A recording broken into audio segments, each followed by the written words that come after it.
Okay, so we're going to kind of finish the problem we started a couple of times ago. Before we do, I hope the point of Levin's lecture was clear. I think he got lost with the details and didn't know how to explain stuff at some point. But the purpose for that was really just showing you that Lagrange's equations and Euler's laws are actually used sometimes in combination for real-world applications that have been used in research. They're still used. So we're not teaching you stuff that it's pointless. And after a certain point, when you deal with rigid bodies, if you have more than two, it really becomes a mess. And you want to use some computational tool to find equations of motion. So that's why having more than one or two rigid bodies in a problem and do it manually can be a pretty long development. And that's why when I'm here, my goal is not really getting to the end of the problems and giving you, this is the answer. First of all, because a lecture of 45 minutes or 50, whatever we have, is not long enough. That's why I give you 24-hour tests, because I don't want to rush people in finding equations, because I care about how to set up the problem. I mean, I don't want to repeat stuff, but that's really the important part. And I know that you know how to do algebra. So my goal will never be getting to the point of, this is the final equation of motion and this is the end. Especially because you're in graduate school, so there's usually no answers for what you're doing. So you should be able to get to the end by yourself and critically say, okay, this sounds reasonable or not. But the setup and applying the principles is what matters. So that's what I'm going to do with finishing up commenting this problem of the disk, the strange disk inside the circular track. And then I think I told you about the second problem that we're going to see. And we have 2 lectures today, so whoever is able to remain for the next one would appreciate it, but you don't have to. So before I start, you guys have started to solve these 2, right? I hope? No time. But I told you, if you don't do it, you're only watching TV. And I don't know about you, but I never learned anything from TV. So yeah, but when I watch TV, I usually learn nothing other than falling asleep, usually. But okay. So, oh, the noise is gone. That's nice. So let me just reset it, because I have to make a few comments here about this problem. So we had this strange little mass M here, and the rest of the disk was massless. And this distance was called L, and this was called capital R, I think the radius, right? And then this angle was theta, and the angle between the line OC and OP is phi, just measured the opposite way. Point of contact is Q, and we knew that there was ρ here. And there is gravity, I believe, right? That's what we said. Okay, so we had a few things done. Let me see. Oh yeah, the coordinate systems. I need to redraw them. So we had X down here. I'm not sure if this is exactly what I gave you. I have it in my notes. This may be slightly different. I hope not. That's right. This is not going in. This is coming out. I'm sorry. Yeah. Anyways, it doesn't matter. This is what I have, and this is what I'm going to do, because I don't want to redo calculations. And then we had this E. I have an ER that points O to C, and then an E theta that goes this way.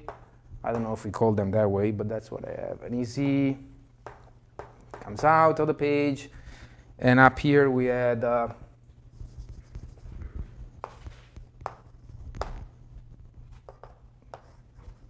I have a UR,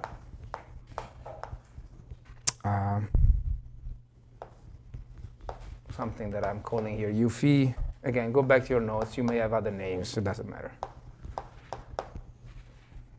Something of this kind. And so what we found was the velocity of the center of mass of the disk, which of course is the velocity of this point, because that's the center of mass.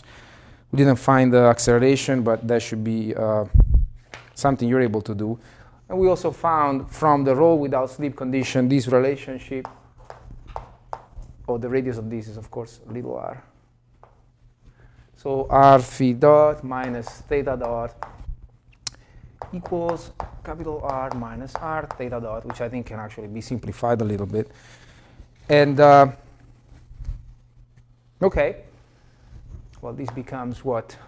This r theta dot goes away, so I have an r phi dot equals r theta dot, right? So I believe the problem was asking to write everything in terms of theta. So you could say phi dot is r over little r theta dot. That's your relationship. And of course, given that you in general will be given initial conditions, you can also write that phi is equal to r over r theta, assuming that at time equals 0, both angles are 0. Or if you give me other conditions, integrate these with those initial conditions. I don't care. You will be given those. So that should be, that could be a possible relationship directly with the angles, right?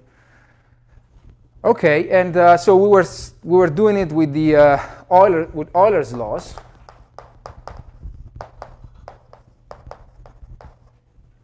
And we said, okay, the first one tells me that F equal m acceleration of the center of mass with respect to the ground. The ground is the track. And that's an inertial reference frame. And then we knew that, we know from the second law that moment with respect to an inertially fixed point or the center of mass is equal to the rate of change with respect to the inertial reference frame of h O in G in this case. And O can become the center of mass as well. They will be the same. But we also observed that h bar is 0, right?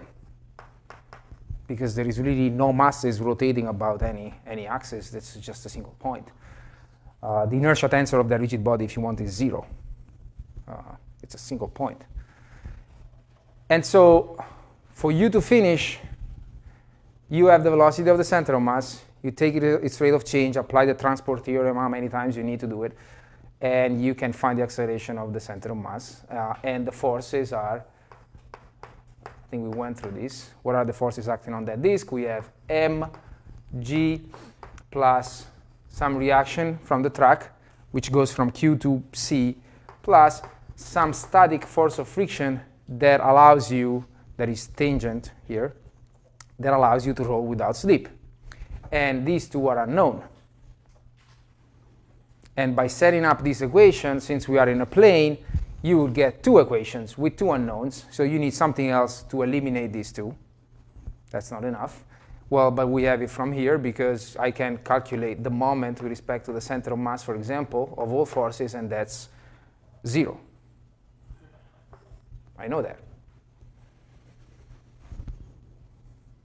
So again, my point is not really showing you all those final differential equations. You will have to again eventually get there. And if you make mistakes in the algebra, you lose some points, as everything in life, of course. But this is the important part. And I never have time to finish these problems because 50 minutes is not enough. That's why you have tests that are so long. I don't want to rush you. But do you see my point? What you have to do here is write this a bar g, which will be a function of what? Of theta. That's your only variable here. And its first time derivative and its second time derivative. So those will be here in some ugly combination. And then you have the forces here that you need to eliminate. So we could probably try to do this, which I don't think we have done last time, right? The moment of forces. OK, let's try to break it down. What did I have here? I think I had the position of the center of mass. Yeah. Is this clear? Any questions? Anything at all? No? So let's just try to do a moment with respect to center of mass.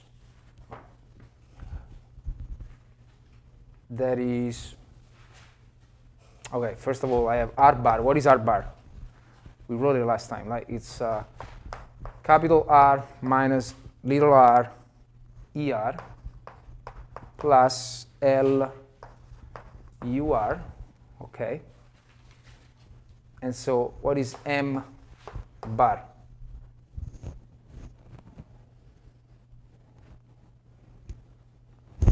This is your free body diagram.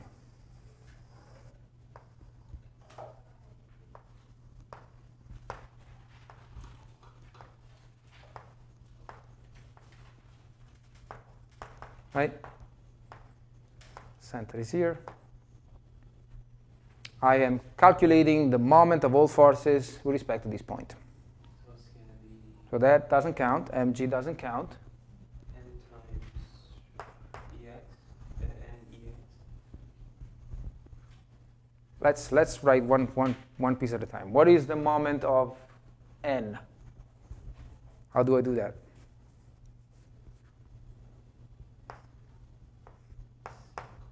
So it's n cross little r. What goes there?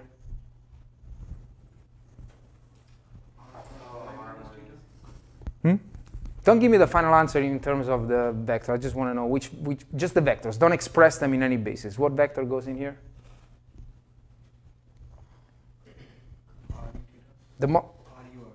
You're giving me the answer in a basis already. So the moment of a vector with respect to a point is a vector cross that force in this case, which is n. So what goes in there? See, a little change in geometry can take forever, and that's fine, as long as we figure it out.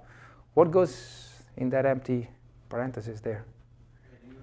So n is here, right? I have to express somehow this vector that goes from this point to q. No? Isn't that what you need to do? You don't agree? So in general, this is a point. It's going to be L plus R, right? Vector L plus a vector R. Or R minus L, R minus L. I don't see this vector. So do you agree with me that I need to find a way to express this vector that goes from, what is it, P to Q, right? Yeah, and then the little one is L, right? Okay. And the radius is R, so it'll be L plus R. Isn't that R P minus R bar to begin with? Would that be the right definition? Oh, I'm sorry. So RQ. Yes. Is that the right definition? We're solving this together now. From now on, we're going to solve problems. You tell me what to do. I'll probably have Friday to do some more theory on the inertia tensor, but you guys bring your books and start opening the pages. This is what you should do when you're solving problems. You don't remember what is the definition of moment of a vector with respect to a point? Well, fine. If this is a vector v, the moment is this, cross product between, say the vector b, v is applied to p, is the vector that goes from q to p cross with v, right? Okay. So I have to go from that to that. Is that the right expression? There's nothing fancy or difficult here. I'm just asking you.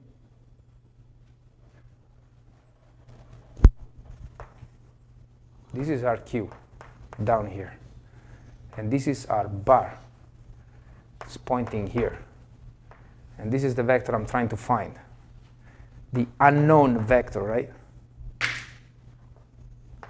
R bar plus the unknown is equal to RQ. Do we agree with that? So the unknown is RQ minus R bar. Am I wasting my time? Maybe. Maybe. But I want to make sure. You guys are not telling me if that's correct or not. Okay, that's fine. So that is one. And then the same goes for, well, the other force is also applied to the same point. So that's where I start. I always start from the definition. I don't care about plugging in the expressions. I can do that later. Is that the moment with respect to center of mass of all forces? Yes. Because the gravity is applied to that point.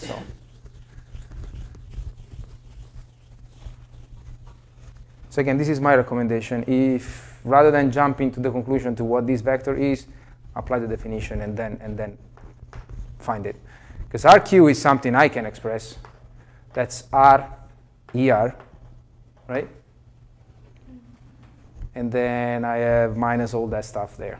So minus R minus little r, ER, plus L, UR, which is crossed with N ER. I don't know the sign of these. I don't care. I don't need to put a minus unless I'm forced to. Plus, well, this will be the same, crossed with F.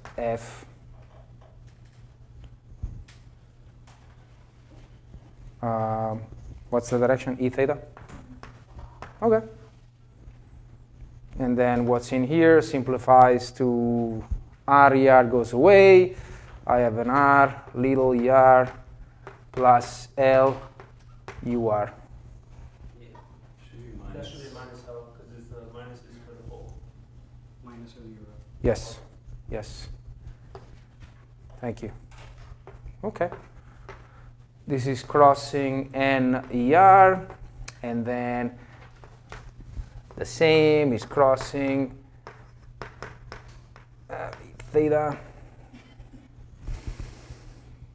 And of course, this, what do I expect from this? This is a planar problem. Whatever I get will have to be in the z direction, right?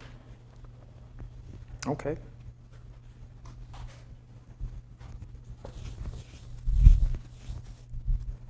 Do we want to do it? M bar. Just give it another step. ER cross with ER, 0. Then I have some, let me just write the constants here. L, N, or, I mean, yeah. I don't know the sign of this. I have to write UR cross with ER now. UR cross with ER. What is that?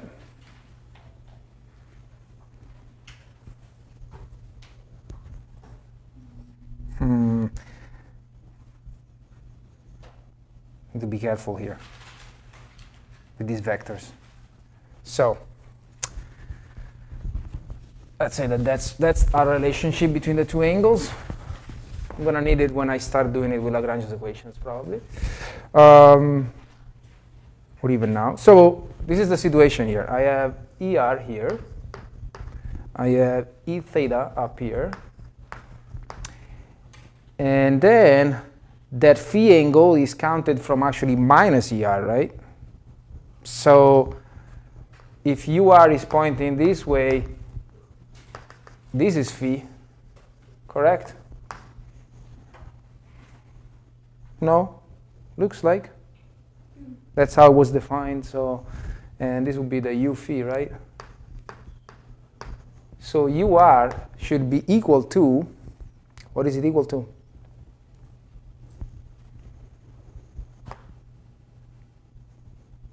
I'm trying to express it in terms of ER and E theta so that I can do that cross product. Or if you want, you can tell me what the cross product is right away. Can you tell me what it is?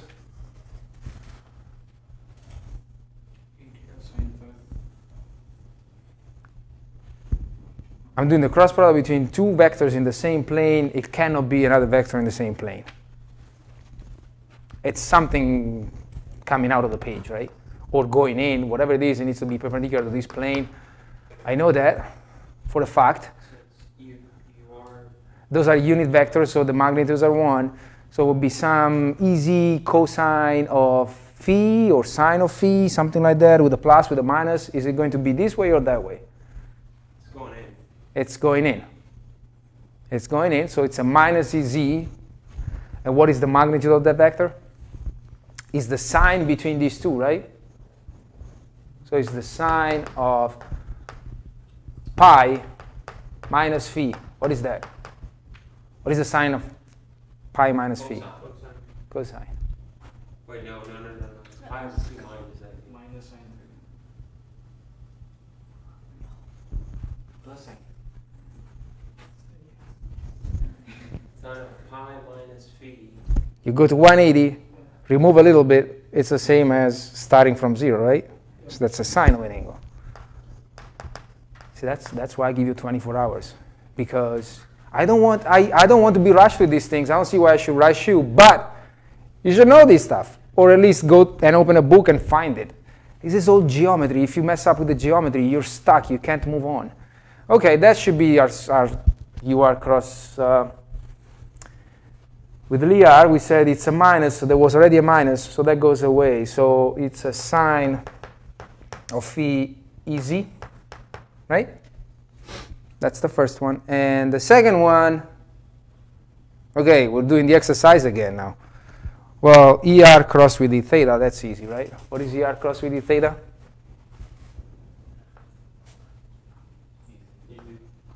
So I have an R F of sub F EZ. That's the first cross product, right? And then I see another L F sub F. Let me wait on the sign for a second. That would be a UR that is crossing E theta. So now that's a plus EZ, I think. Right? So I think there would be a minus here. And now,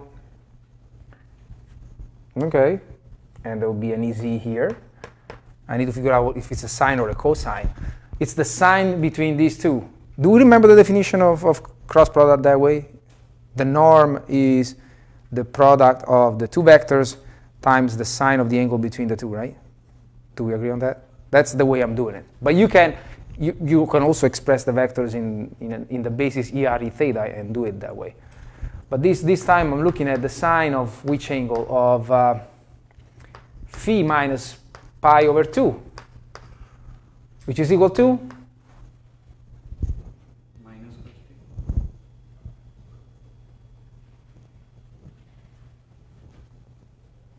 Do we agree?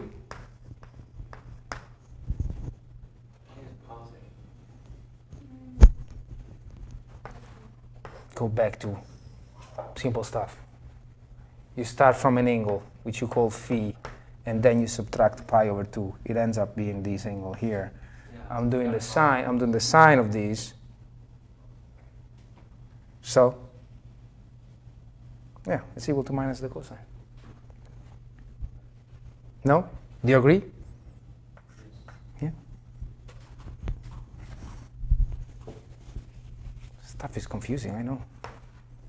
You need to remember all this stuff that we thought it was gone. So all these things is on EZ, and that's fine. We expected that, so we can put it all together. It's ln sine of phi plus r plus L. That's what I see here. Eb sub f. Everything that is multiplying EZ. And what is this equal to?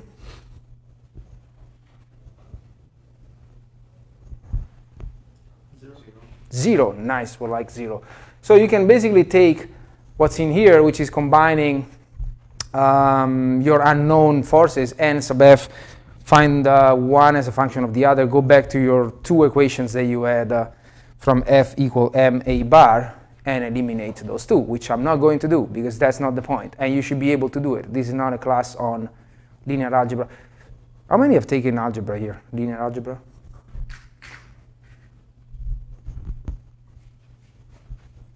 Okay. I'm taking the next bit. You are? Okay, so any questions about solving these with Euler's laws? There's really not much new here, except that this has a geometry that forces us to do uncommon things. But actually, the uncommon thing here is that the second equation, the second law of Euler tells you that the moment is, that the angular momentum is 0. So that's actually nice. It helps you.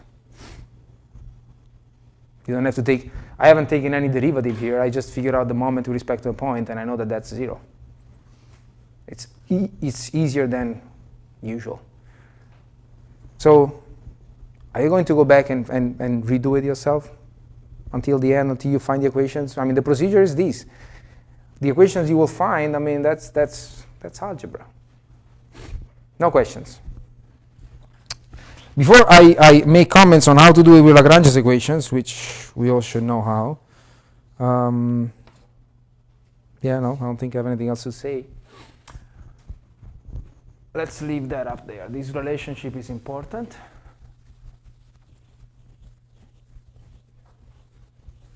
Now we've seen Lagrange's equations for a single particle, for a system of particles, and for rigid body, right?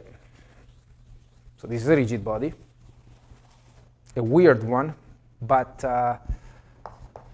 still a rigid body. So Lagrangian approach, if you like.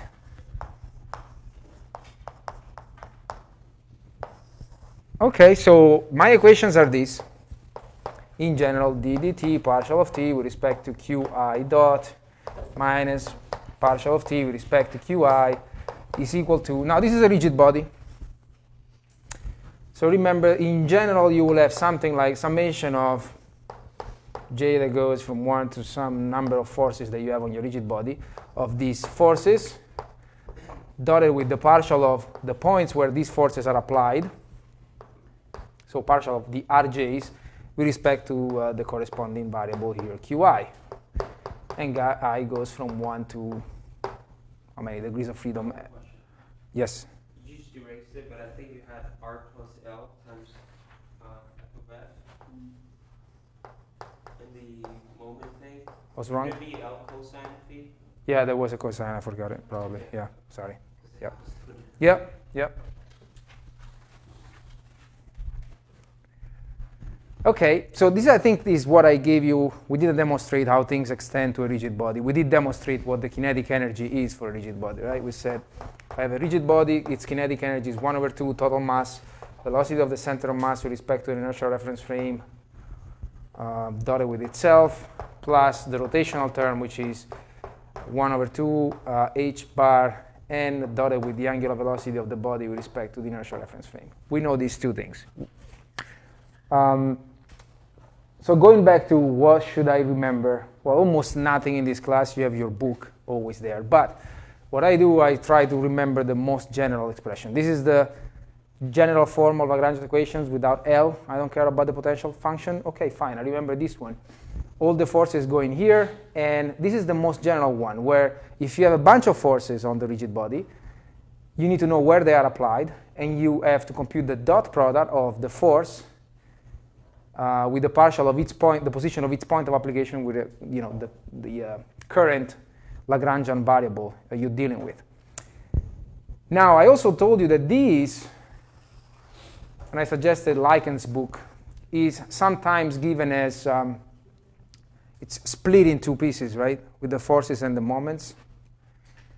It could be convenient, so you will have some forces, Fj, dotted with, oh no, sorry, I think I gave you the general one. F, what did I give you? F partial of r dot with respect to q I dot, right? This is summation of all forces. And then you have summation of moments dotted with respect to center of mass, omega Rn with qi dot. So I gave you this just for your knowledge. I would never use it probably. I think it was something like this, where this was all a summation of all the forces acting on the body and then summation of all moments. If you decide that some forces you want to still treat them as single, individual forces, or some you put them together, you compute the moments of them. Why?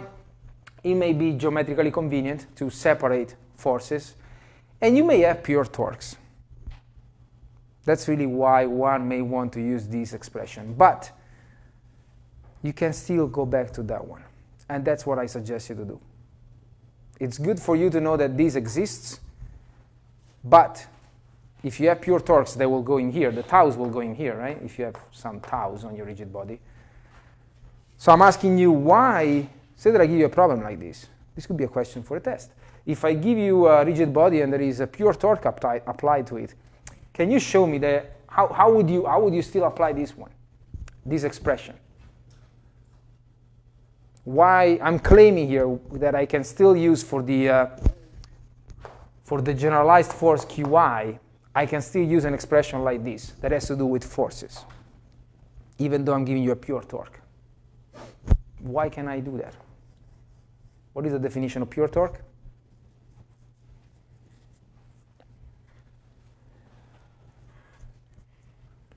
Now this is just an excuse for me to refresh some stuff that we've seen as well. How did I define a pure torque? I said this is a rigid body. and there is a pure torque tau, and then we did something with this. I demonstrated what? Yes, that I can substitute this with, so as I said, know that this exists, but you may forget it and just use that. So I don't intend to redraw the same exact rigid body. That was the idea. But so a pure torque can be replaced always by a couple. And there is no, it is still the same regardless of the point of application. So in other words, if I give you a pure torque tau, a vector, you can always define two forces equal and opposite such that their moment with respect to any point will give you tau. Make sense? And so I can still go back and use that one. And then what you would do in that Fj, you will have this force that is applied to this point here, this other force that is applied to this other point here, which you have decided where they are. As long as their moment with respect to, for example, this middle point here is equivalent to tau. You can do that when you're given pure torques. And so you can still bring it back to this formula, which is, in my opinion, easier to remember because except this, for the summation here, because on a rigid body you may have multiple forces applied in different points, it really looks like the Q that we defined, right? It's F dotted with dr in the Q. It's nothing really new to remember here. Okay, I hope that's clear. So if that's what we want to do, what do I need to, what am I missing here? Where do I start with Lagrange's equations? Well, I start from the kinetic energy, right? And T in this case is really just 1 over 2 m bar in G. G, remember, is an inertial reference frame. V, 1 over 2 m V bar in G, dotted with V bar in G. This, you have it in your notes, whatever that is. And that's your T. And this is a function, if you want, this is a function of theta and theta dot. Correct? A or B. If you go back to V bar, I think it was some ugly expression that we found at some point here. Probably didn't even find it. Did I? No, we left it. You left it there? Yeah. Maybe. Well, you can do it. You have R bar, right, which I just erased. Take its rate of change with respect to G. Apply the transport theorem if you need to, and that will give you V bar. Do you want me to do it? You want me to do it? Okay. So that's all. Is it clear that this part is not there now? Because the angular momentum of this weird rigid body that has a mass here is 0. So I don't care about that extra term, which is nice. Now R bar was, did I erase it? I think I did. I have it here somewhere. How can I get lost with my own notes? Unbelievable. Well, I can figure it out. So it's R, it's capital R minus little r ER. So this is a vector that goes from O to C, and then I go from C to the other point, and that's LUR. Okay, so if you want the velocity of that point with respect to the ground, it's the rate of change of this in G. And so, yeah, I should remember what are the names of the reference frames. This is G, this is the first reference frame. I think I called the reference frame in which this coordinate system is fixed, maybe A, could be. And so let's apply the transport theorem to this first piece of the vector, then we'll do the same with the second. Why? Because I am taking the rate of change of all these in G. And none of these vectors is fixed in, unit vectors is fixed in G. So for the first one, I see that I need to do d dt in A of this vector, which is 0, because A is the reference frame in which ER, E theta is Z is fixed. And then I have omega A with respect to G crossed with the vector, right? And what is omega of A with respect to G? Theta dot EZ cross with the vector itself. Clear? Make sense? So this would be the rate of change. I have to do the cross product, of course. This is the rate of change in G of this first addendum here. And then I have to do the second. Sorry, what did I say? Something wrong? Then I have to do the second. The second one has a vector which is part of the coordinate system which is fixed in another reference frame which is probably called B.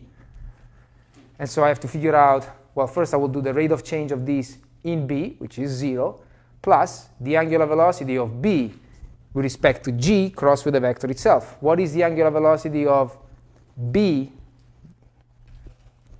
So this is fixed in A. This is fixed in B. This is fixed in G.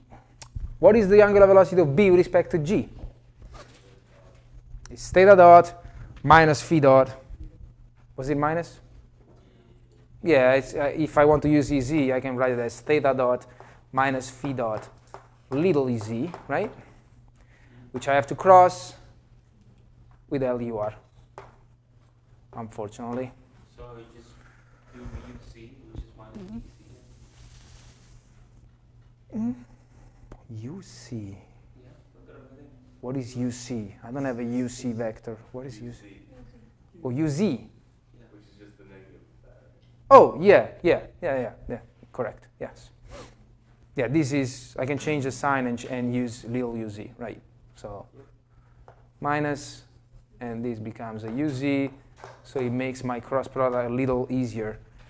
Okay, and so let's see what I have here. Ez cross with ER. What is Ez cross with ER?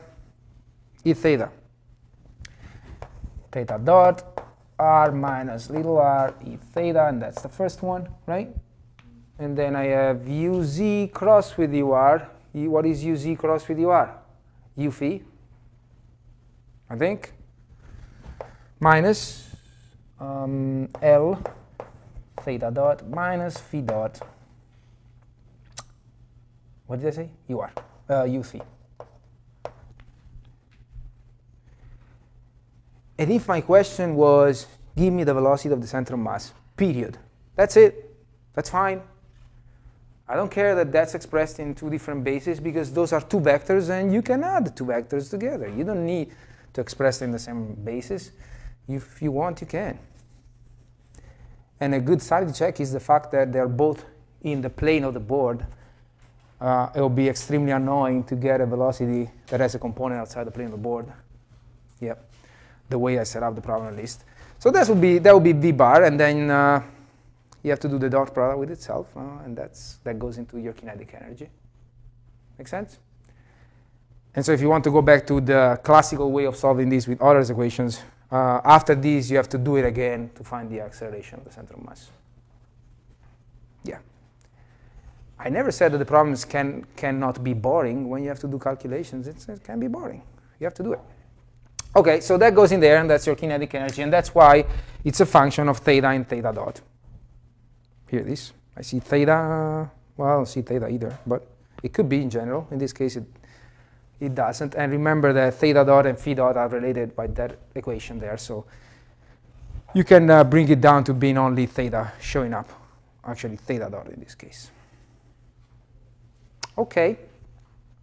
And so to implement Lagrange's equations, you will substitute velocity into the expression, start taking its partial with respect to theta dot. I only have one variable here.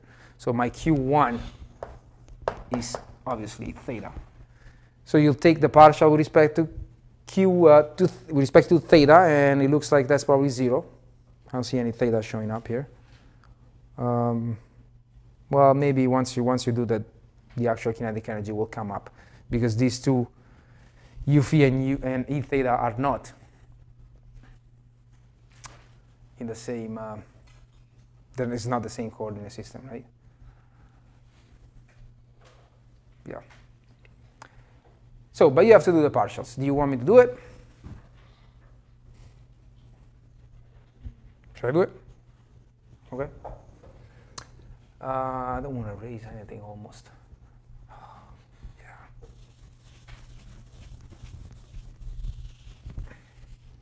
Okay, that's my V bar, right? Then there.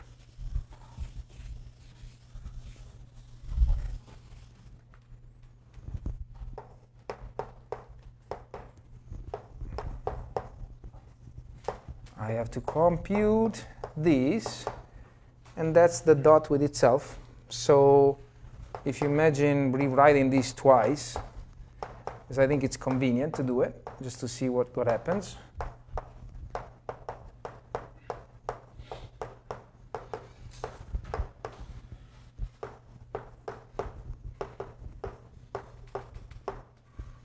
It's L.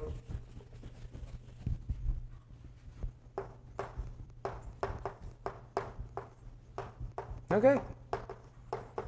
It's a dot product. Let's do one by one. First one gives me, so this piece dotted with this piece, that's theta dot squared, r minus little r squared, fine. Then this term dotted with this term. Now let's look at what's going on. I'm dotting e theta with u phi, and I've erased my nice sketch of the angles. But what do I get? Maybe ER, E theta was here. I had some UR here. This was the angle phi. This is my U phi down here. And what am I doing again? I'm doing E theta dotted with U phi. These two guys. Haha. So it's minus the cosine of this angle. No? Maybe? And what is that?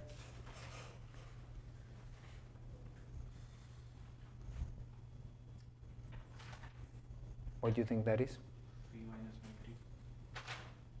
Is it phi minus 90? I think it's phi minus 90. Yep. So minus cosine of phi minus pi over 2.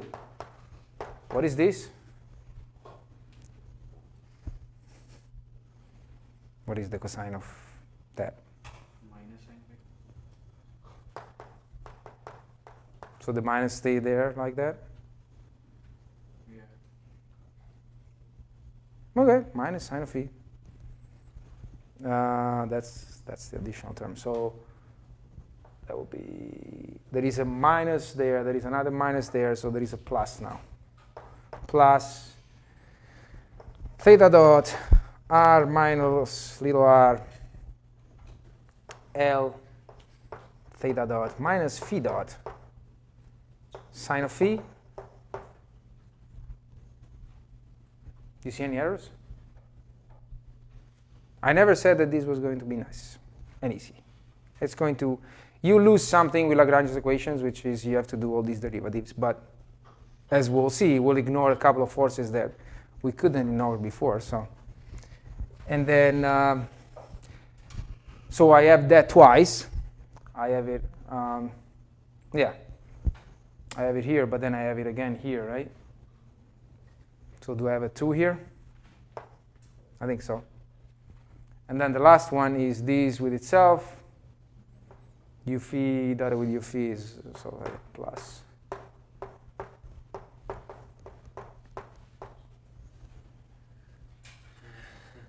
Yeah, it's ugly, I know. And you may want to substitute these in there just so that you bring everything into theta only. That's why you have time to do it. And so yes, as I anticipated, this is a function. This is definitely a function of theta and theta dot. Because there is phi, and phi is theta other than a constant there. Is there any issue with this? I think that's, What? I'm not sure. That's wrong? That sin phi should be cos phi. Oh, that? You changed your mind?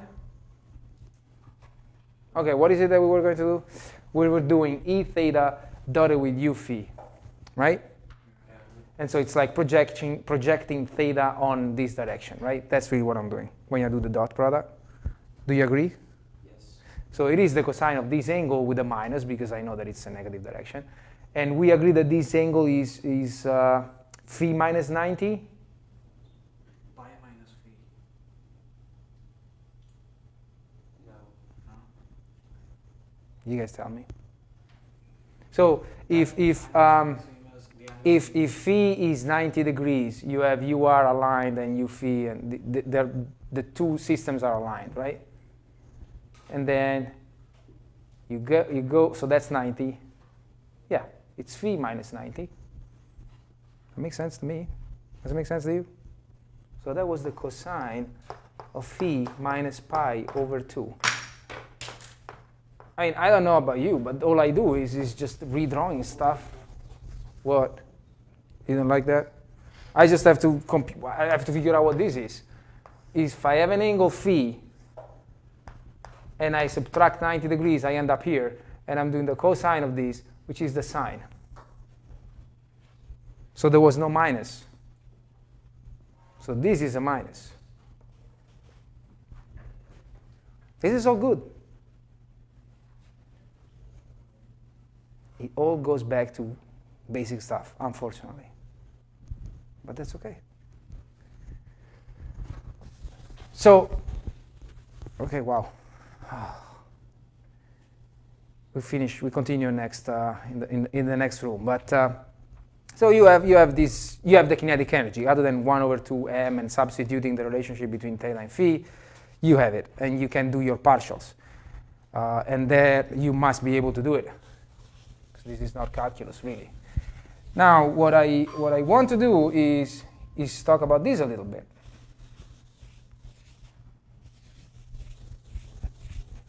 Which of the forces in the free body diagram do I need to care about?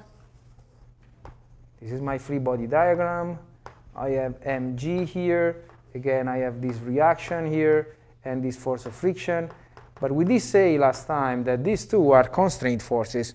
The reaction allows me to remain on the track and not break the track and go in, for example. That's what the normal reaction is doing. And this static friction is allowing me to roll without slip, which is a constraint. It's a kinematical constraint. It's a condition on the velocity of that point q, right? So I don't care about this. I only have to do this, the mg force.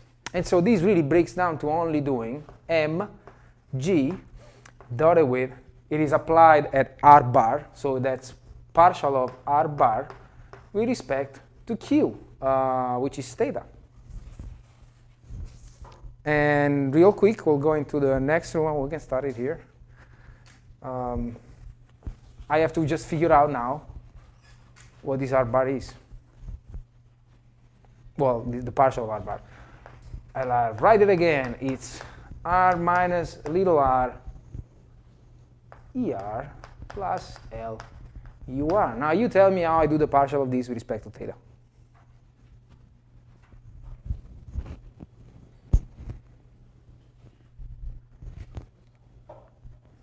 How do I do it? Don't guess. Don't guess what it is, because I have no idea what it is. So I won't be able to tell you if it's right or wrong.